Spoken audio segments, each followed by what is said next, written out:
DeMarcus Davis and Justin Harris? First of all, it's great to see all you guys.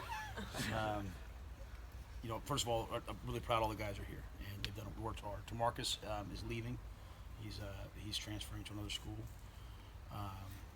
And Justin Harris is on the roster, but his status is unchanged. Was it a typical first day? You kind of did it a little different, splitting up the young and the old guys.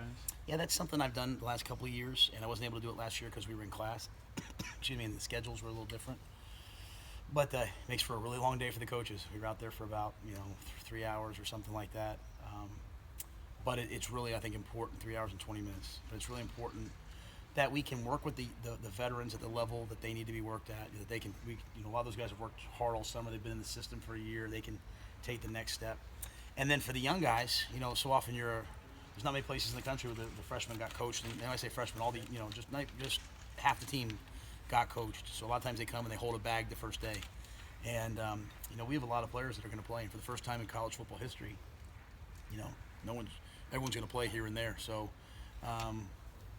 because of the redshirt rule. So I want to make sure that all of our young players get an opportunity to get coached, get developed, get pushed along, and at the same time get a chance to show what they can do. So that's the split practices the first 3 days.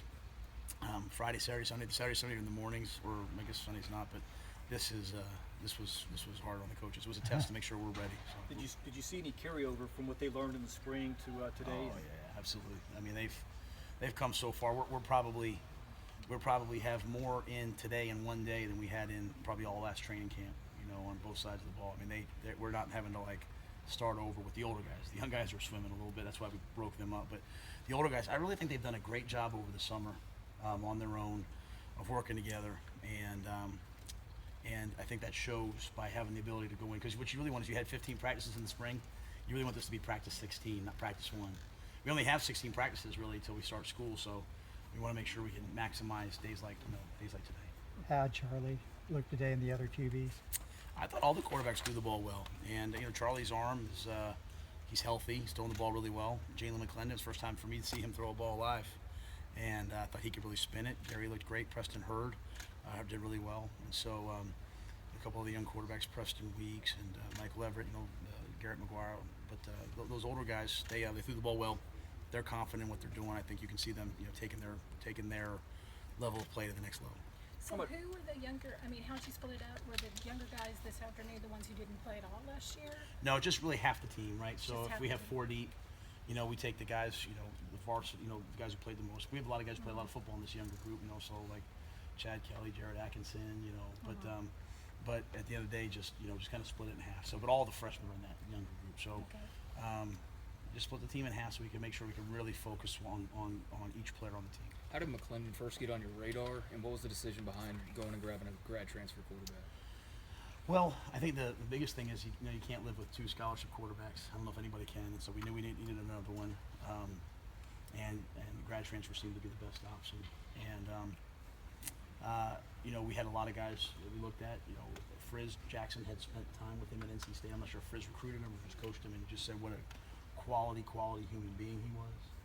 And also at the same time, he was a good player, and he's had some key moments coming in against Florida State, coming in against Notre Dame. I think it was Notre Dame, or had won some big games. And so Frizz knew his talent, and then knew mainly the character. When you bring a guy in who's an older guy, I want to make sure that they're going to really quickly, not conform, but understand what we want. And so he said that about Jalen. That's been right. Jalen came in. He's admitted into Truett Seminary, and we're excited to have him. Injuries are part of the game, but how do you feel about your depth going into the season here?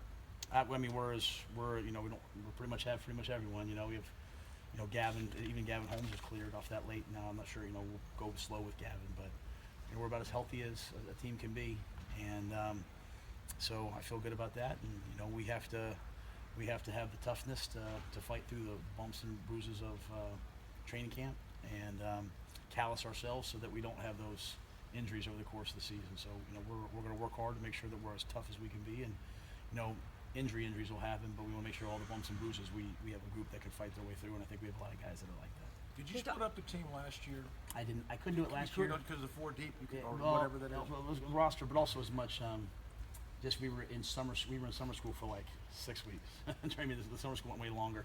This year it's just today and the next 3 days. And also last year no one really knew what to expect, right? This year the guys have been around, they kind of understand it, so we felt like it was really important that there's key guys. There's, especially with this new redshirt rule, there's some vets who the best thing that could happen to them would be a redshirt this year, and they can still play in 4 ball games, and so they can, instead of being a backup, can be a starter for 2 years. So we really want to make sure every player we're looking at individually what's the best thing for them, and then also what's the best thing for the team. So this just allows even me as the head coach to get my eyes on twice as many guys and each coach.